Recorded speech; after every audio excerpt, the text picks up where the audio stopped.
Беліңізге седал шинер тартып жүрсе, белден жамбастан төмен қарай аяққа дейін. Және де мойын омыртқасына керемет жаттығу.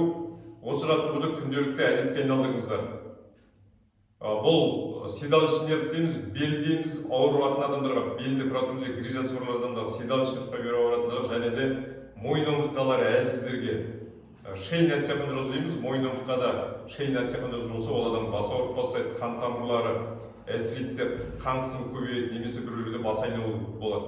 Сондықтан да осы жаттығуды өте мән беріңіздер. Күнде 2 рет, 3 рет, 15 секундтан, 30 секундтан немесе 1 минуттан болады. Өте мән беріңіздер осы жаттығуға. Бірақ жаттығу басқа жаттығулармен қосып жасағанда да осы жаттығуды қалдырмаңыздар.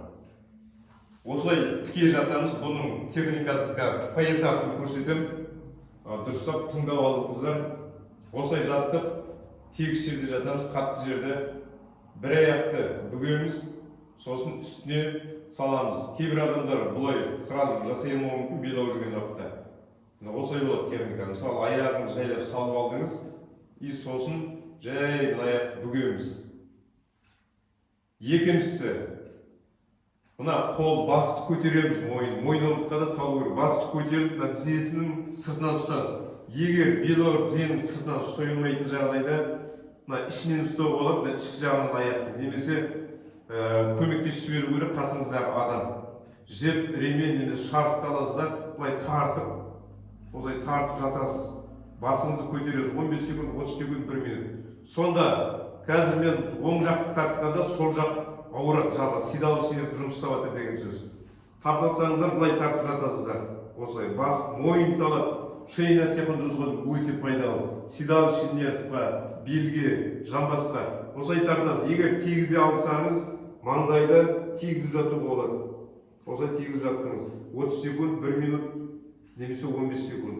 Жібергенде естеріңізде болсын, резкий движение бұлай жіберіп қоймайсыздар, ауыртып аласыздар. Қанша шаршап баратсаңыздар, осы жерден болады осылай немесе біреу көмектесіп жіберіп жіппен или былай тартасыздар. Тимей ақ қойсын, ең басты сезу шейіндерден жамбасты сезесіздер. Тартып жаттыңыздар, жай жібересіздер. Резкий движение жасамаймыз. 15-30 немесе жасай алсаңыз 1 минут жайлап жібердіңіз. Келесі аяқты сондай. Егер аяқты қоя алсаңыз осылай, егер аяқты қоя алмасаңыз, бірінші аяқты түсіреміз, қарсы жаққа салып алдық. Келесі аяқты енді оң жақ жұмыс жасайды. Оң жақ седал шинер алдық. Екі аяқтың ортасынан кіргіземіз. Былай немесе осылай тартуымызға болады. Осылай тартуымызға болады. Мына желке бәрі тартылады. Егер тигізіп, не обязательно тимесе, ол жайлап седал шинер жіберген сайын жайлап жібереді. Осылай тартып жаттыңыз мысалы. Мойын омыртқа жұмыс жасайды.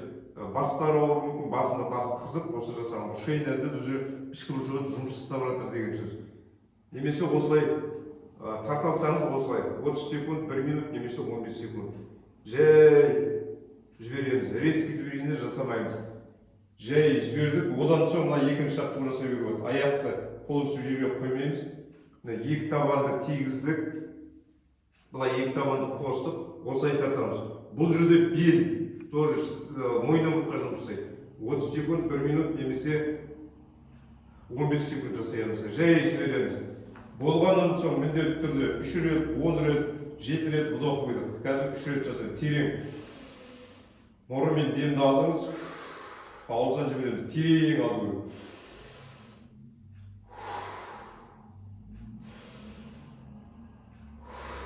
3 рет алдыңыз, аяғды сілкіп алдыңыз, босаттыңыз.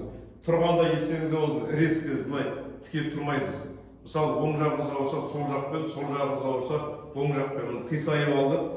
Қырынан жатып алдық, қолымызды былай жібердік, үстіңгі қолмен тіреп, жайлап тұрамыз. Керемет жаттығу ұмытпаңыздар. Ұнаса лайк басыңыздар, комментарий жазыңыздар, қазақша аудиторияны көтеріп қойыңыздар.